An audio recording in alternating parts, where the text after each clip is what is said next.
Tricia, I am so happy to have you join us to talk about the work you do around helping people heal their hunger. Look at that. All the wording's right behind you there. Heal Woo. your hunger. So, Tricia, please share with us a little bit about this incredible work that you do. I know I make it a part of what I share with my clients in the Lapis method. I know how profound the work is that you do, and that's why I've incorporated your work into it. And you share so beautifully from the heart all the time. It's like Tricia's with you as, you know, as folks journey this. And so share a little bit about, you know, how that journey began for you and how you help folks this way. Thank you so much for having me. Yeah, I started out as an emotional eater, I think from the get-go, as far back as I can remember at least. I was very obsessed with food. I just love to eat. I love to cook. I love to, shop for food, everything having to do with food. And very early on, I started to gain weight. So I was a chubby kid, which was a terribly painful experience for me. I was fatter than my friends. And, there wasn't anything I could do about it. I just ate a lot, and I stuffed myself when I ate. And so, I did develop a binge eating disorder by technical terms. And I was definitely a binger, and I packed on the pounds, and it was so painful. And I just, in adolescence, my face was like I was round as a basketball. Wow, it's hard to believe now. Yeah. No, I was a little chubby girl. So it was painful. And I didn't, in high school, I started doing things to try to control it, like diets and exercise plans. And then in college, I started reading self-help books and going to therapy. And, I went to a 12-step program. So I was really doing a lot of different things to try to help myself, but nothing I tried worked. And that's really when I came to a lot of despair. And I was 50 pounds overweight, and then I'd fluctuate around that. So I'd go up 5, down 10, lose 20, gain 20. I mean, it was just all over the place. And so I felt like this is my plight. I'm going to do this the rest of my life. And I knew that I shouldn't spend 80 years doing this when I was already exhausting all these different things. And what happened was I met a man who was a spiritual healer and helped me overcome the underlying causes. And that was really the key, is he showed me how to deal with the underlying causes. And that cleared up everything, not only my food addiction, but, nobody ever has just one, right? So right.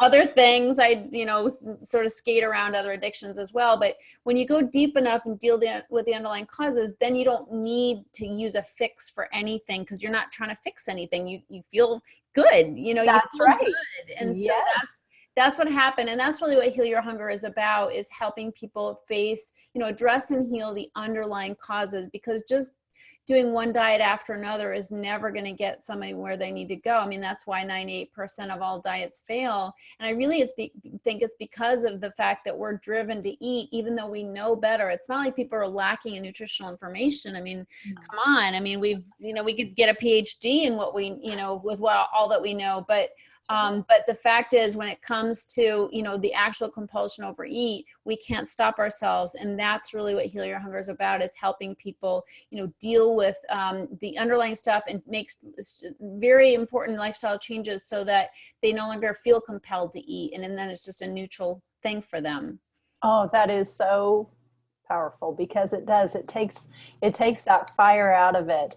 And that is why, I have brought your work into my work, because I can give in great direction on what to do. But if there is a self-sabotaging tape that is playing underneath all of it, the best plan, the best direction is going to be undermined.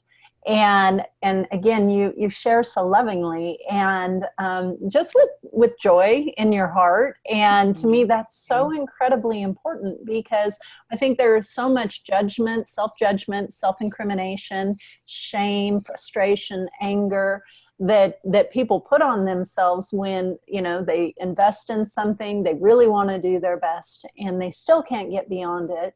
And so the last thing they need is another person pounding them. What they need is the love and support, and that's what comes through with what you have to share. So I just love it. And here you are, you whiz kid. I love what you've done. You've gone off and written a best-selling book about this, and even beyond that, you've now created a summit. And I mean, Tricia, tell us a little bit about all this. This is exciting, and I know you've got also your podcast radio show for Heal Your Hunger. This is your life's mission. So tell us about all that stuff. Okay, I was going to see if I have a book around here. I don't have one to hold up. That's I should, but basically, yeah, my book is called Heal Your Hunger: 7 Simple Steps to End Emotional Eating Now, and it's really my life's work. It's everything I've done to heal. It's everything that I've taught, you know, thousands of people over the past 30 years. And it's really so simple, but people miss it because they're so focused on food and weight. So this book isn't about food and weight. It's really about, you know, again, one of the chapters is called The Anatomy of the Emotional Eater. And I identified 24 different character traits that emotional eaters have, like, to a T. And it really helps people when they read this. Anybody who struggles with food and weight, when they read this book, it's like just the scales of shame fall off of them, because they're like, oh my God, I'm not the only one. Like, this is the personality of the emotional eater. Like, people like me act this way in life, and then they medicate with food. So a good example is people pleasing. That's like our number one, you know, trait du jour is people pleasing. And you know, emotional eaters are great at this because so much of the time we're trying to get our self-esteem from outside of us. And so we're looking for kudos from others, looking for accolades, for praise, for, you know, validation from outside of us, because we didn't have it growing up. Something, you know, either from trauma or just there was a, you know, some kind of shortage, you know, in the circuitry. And so we're looking for it from outside ourselves. And what we do is we say yes to everything, and we don't evaluate, is this good for me? Is this good for my health? Is this the right choice for me? We're just knee jerk. Yes, I'll do it. You know, give me the project. I'll take it on. You know, give me the extra work. I can handle it. And we just are so used to doing other people's work, on saying yes to things that don't feel good in our gut, you know, and we just like steamroll over our, like, who we really are in this need to please. And the reason why it's such a setup for overeating, of course, is that not only are we exhausted because we've totally, like, just gone way above and beyond what we can physically do and mentally. So we're exhausted, but we're also resentful because we never get the validation we're expecting, right? I mean, it's like we're so sure we're going to feel so good, but it's so fleeting. That feeling of, you know, atta girl is so fleeting if we get it at all. So we're exhausted and resentful and tired, and we go home, and, like, that's the perfect storm for a binge, you know? It totally is. It's so I love how you frame that, because it's an emptiness that is just begging to be filled. Yeah. And so people, like, they take off, like, they go on a diet, but that doesn't fix anything. Like, if there's still a people pleaser, and that's just one of 24 traits, trust me, there's a whole lot of other ones, but it's a good example of, you know, we have to change our life. Like, we have to put boundaries around our time. We have to have more self-esteem and self-respect around our choices, and say, no, that doesn't work for me. Or, you know what, the praise that person's going to give me for 5 minutes isn't worth, you know, killing myself, you know? And so we have to sort of reframe things and take a look at our lives. And those changes are so powerful because they will eliminate that need for excess food. That excess food doesn't just happen. We build up to that based on the way we live. And so that's why diets are so silly, because, like, if you keep living the same way, you're going to eat the same way. That's all there is to it. That's exactly right. And I mean, a diet is something that already we're talking about. A spiritual deficit is what we're feeling in this instance. And what is a diet about? It's about don't. It's about don't. And we're already in a space of don't, can't, don't have.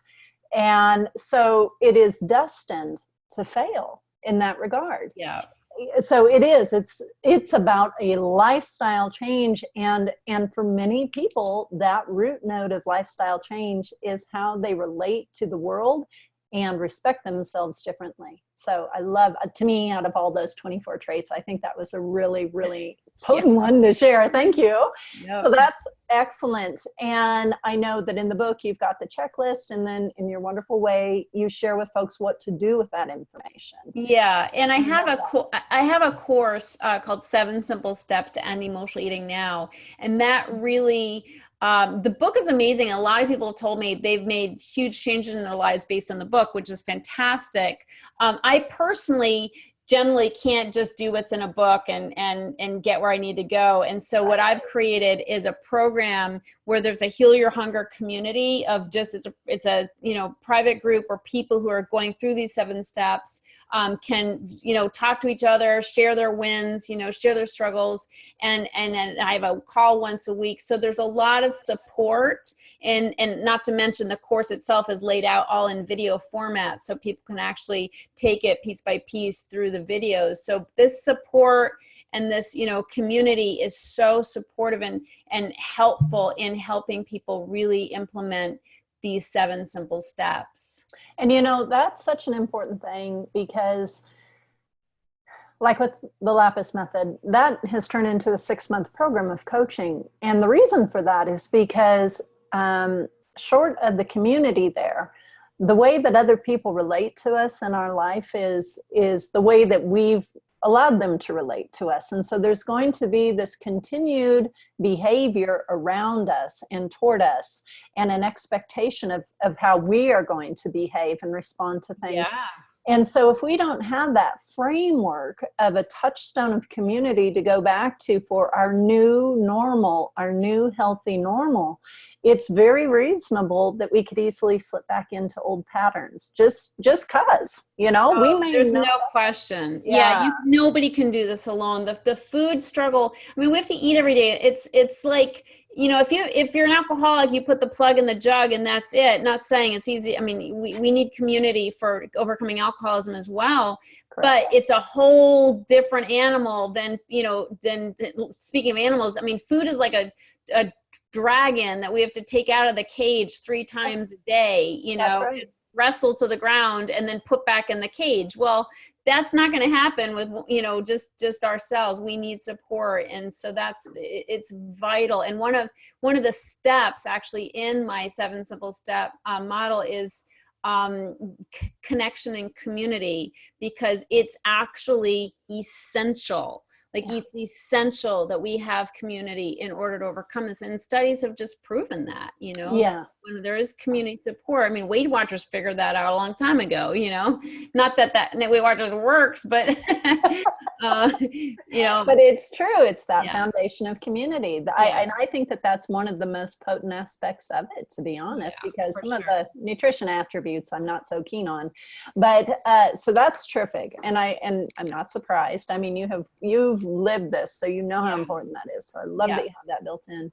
And then speaking of community, you have created, now you're going to be having a summit. It's free. And it is around all of this incredible work. And so tell us a little bit about that. I'm so excited about it. And I'm so happy you're going to be one of my featured guests. And it's called the Heal Your Hunger Workshop. And it's like a summit, but it's sort of a summit on steroids, in that, oftentimes when you listen to all these interviews, you get inspired for the moment and then nothing really, it gets implemented. And so the workshop is geared specifically toward action steps that each person take. There's a worksheet that follows the interview. And so people can literally go to the worksheet and take 4 to 5 action steps right then and there that are going to give them immediate results. So it's very action oriented, results oriented, and success focused. Oh my gosh. I love the way you have designed that, because you're exactly right. We could all have PhDs in the amount of information that is available to us and that we're aware of.